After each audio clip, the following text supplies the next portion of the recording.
Hi, I've been asked about making digital elevation models for FarmSim using QGIS and Lidar data.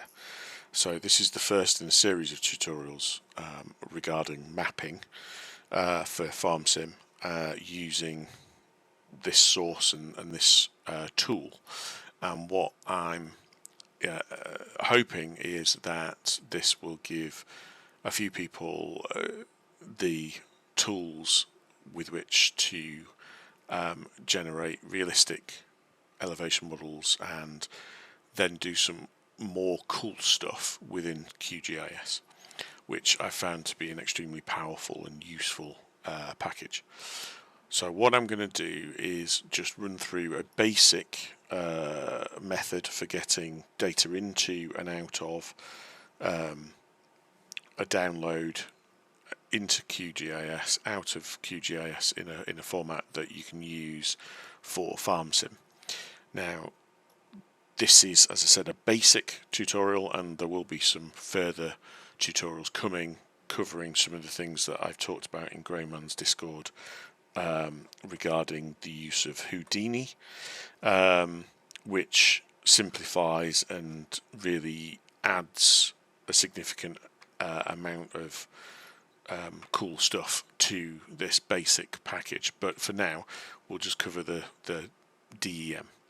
So first off, you need to install QGIS. That's pretty straightforward. Go to qgis.org and download it and install it. QGIS is a free and open source geospatial software, fantastic for maps and mapping, and it's got a whole raft of different uses way beyond what we're going to use it for. So once you've got it downloaded, you should have a window something like this. Now, you may not have a map in the main screen. You almost certainly won't have all the same buttons as I've got on the toolbars, because I've installed some plugins for various things, some of which I've installed because I thought they would be cool and then discovered they don't do anything that we were interested in.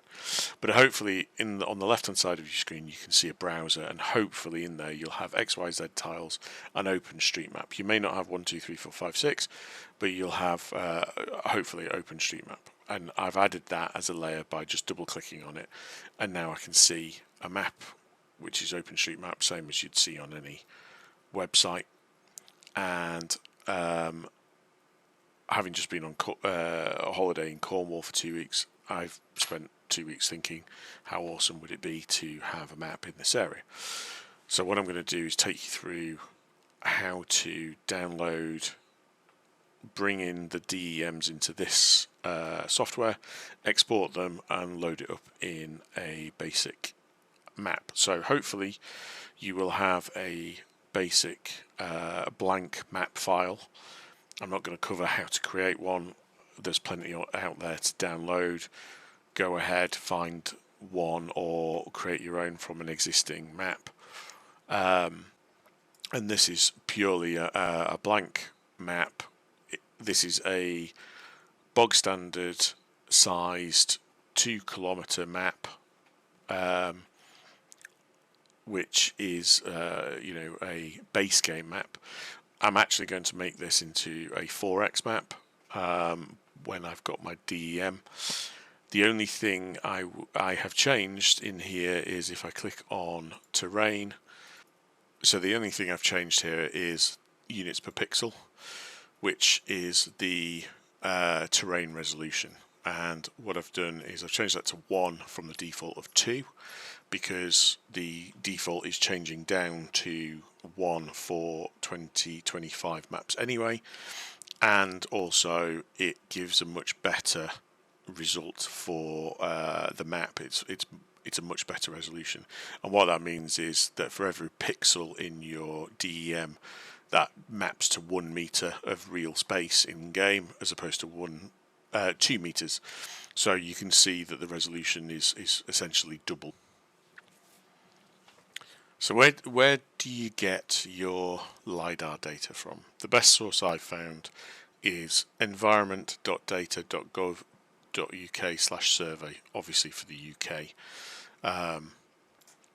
And what that site has is a download option, which is here. And if you zoom into the map in the right area, you'll start to see this grid appear. And as you get closer in, it'll start to give you the tile names. And these tiles are what you're going to download. So if you, I want these 4 tiles. So if I draw a polygon, and I'm just going to click, and that isn't the whole area, obviously. I've got my 4 options, but my 4 points, and they've covered those 4 tiles or portions of them. And what you're going to do is download the whole tile anyway. So I'm going to hit enter, which gives me this option here, get available tiles. And you can see here, these are the 4 tiles that we're after: 26 southeast, 26 northeast, 36 southwest, 36 northwest. Very straightforward. The product you can download is important, and I've selected here Lidar Composite DTM. Now you can change this. I'm going for a composite DTM, which is a digital terrain model, as opposed to a DSM, which is digital surface model. Now, digital terrain models have had algorithms applied to them which remove buildings, vehicles, anything that might affect the radar return, and therefore the kind of clean of woods and hedges and all that sort of thing. They're the actual ground level. DSM doesn't have that algorithm applied to them. There are reasons why you might want the DSM over the DTM, but for now I'm sticking with DTM. Some of the options give you different years. This one only has 2022 in it, and you can select the resolution. Well, I've already said I want a 1 meter resolution in game, so it makes sense for me to have the most detailed option.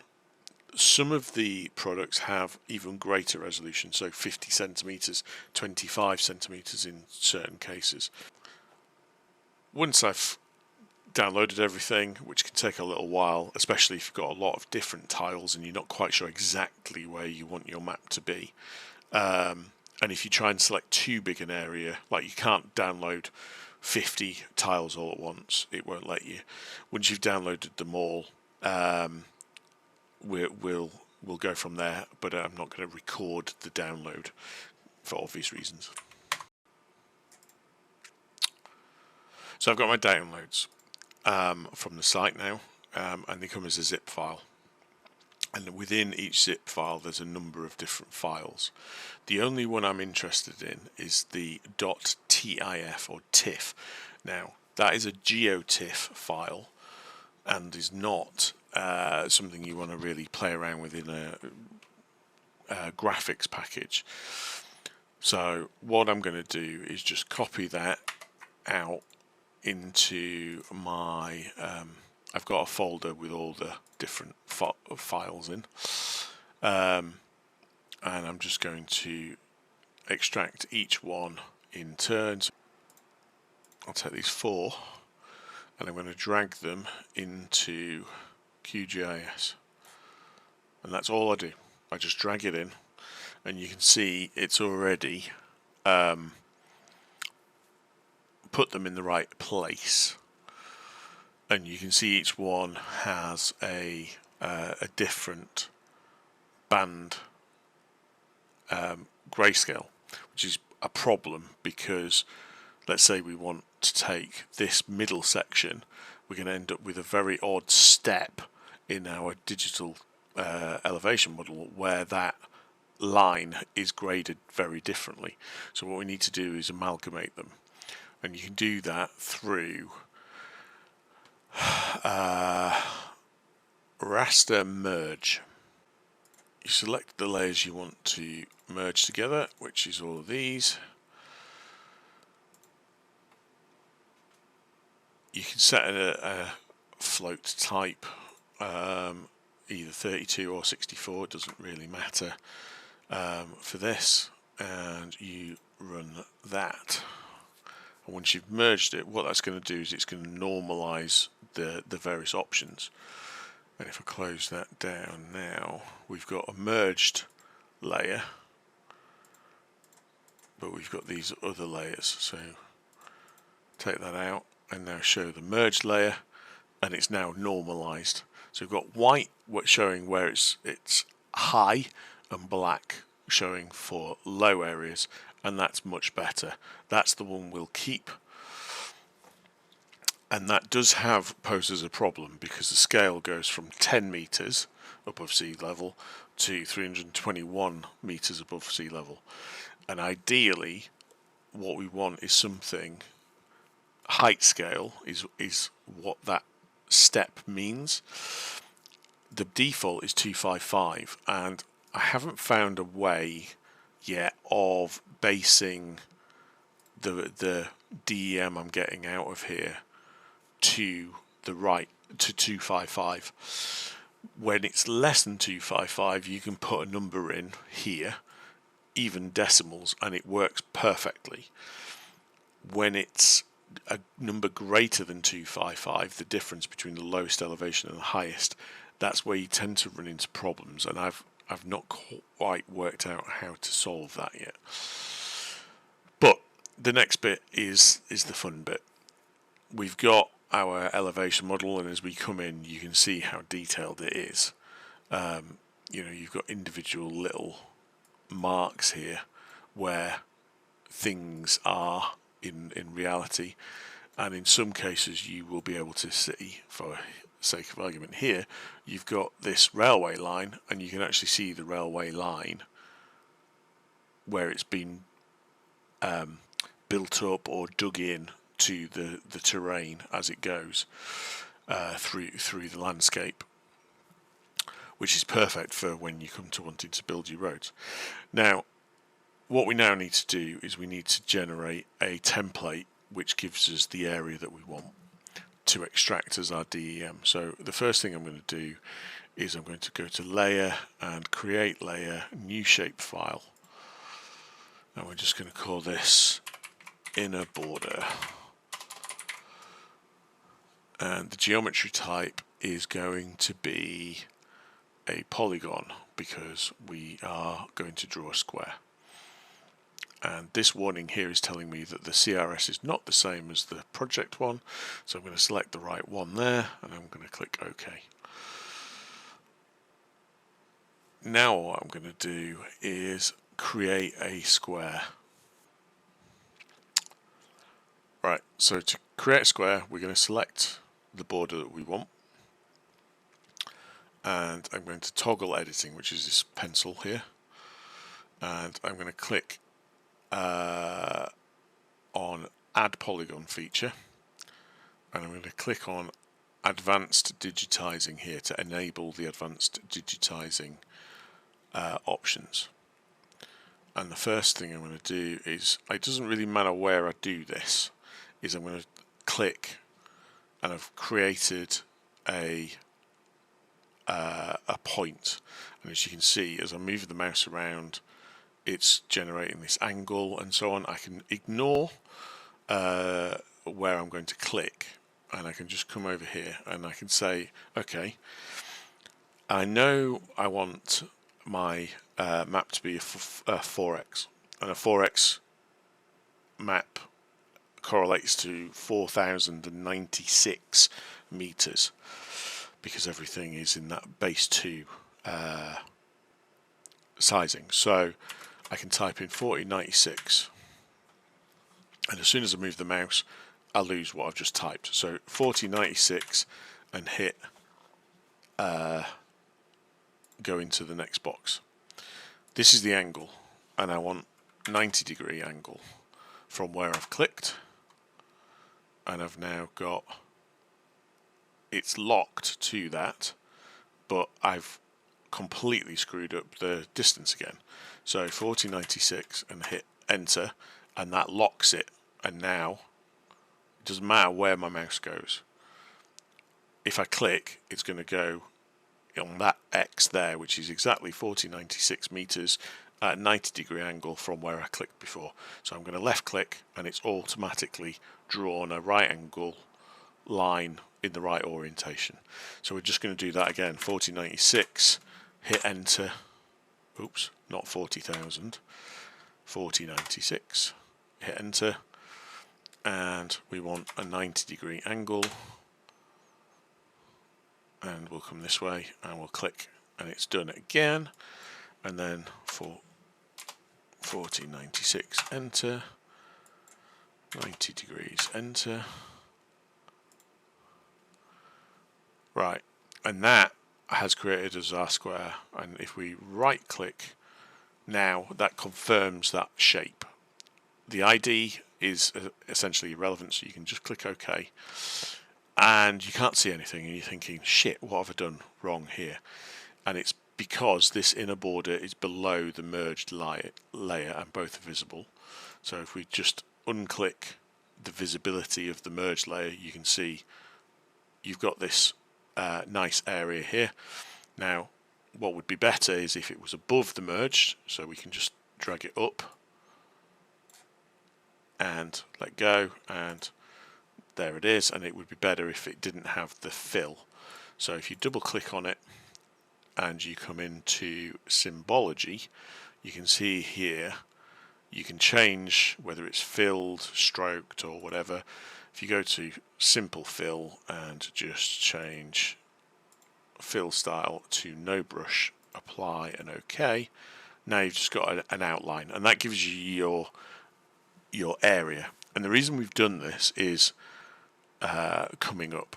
So if I realise now, if I double click on the merge for sake of argument, and let's drop the opacity down a little so that we can see the base map underneath.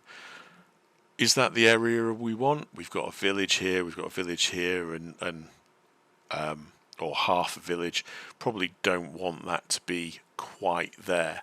So I'm going to select my layer, and I'm going to come up here and I'm going to do move feature. And I'm going to select it, and I'm just going to move the feature to where I want. And let's go get outside of Merry Meet. We're not interested in that village there, and we'll just set it here. Left click and it's moved and it's in the right place. Nice. Come back in here and set the opacity back to that, and yeah, we've got a big valley down the middle of the map. That's going to be fine. So now what I'm going to do is I'm going to right click and I'm going to come to export, save as, and I can export this stuff as all sorts of options, but unfortunately the one we need isn't there. So what we need to do is we need to output this as just an image, as a PNG file, and these are all essentially geographic file types. So what we're not going to do is right click and export from that menu. We're going to come up here and right click and import export map to image. And this is why, this is the point where it's really important to have got that square, because we are going to use that now, calculate from inner border, and you'll see here it's automatically picked up that square, and because we've made it a square, it's come up with the exact same dimensions for width and height. And that's because we're zoomed out quite a long way, and if I zoom back in like that and click that, and then that again, you'll see it's now bigger again. So you've got to play around with this to get it essentially as close to the output size you want. So it's really important that you enter these without hitting enter, because when you hit enter, weird things happen. So once you've got your DPI, you've set your inner border to be the extents that you want, then you can click save, and the save option is going to give you this dialog, and we want to save it as mapdem.png,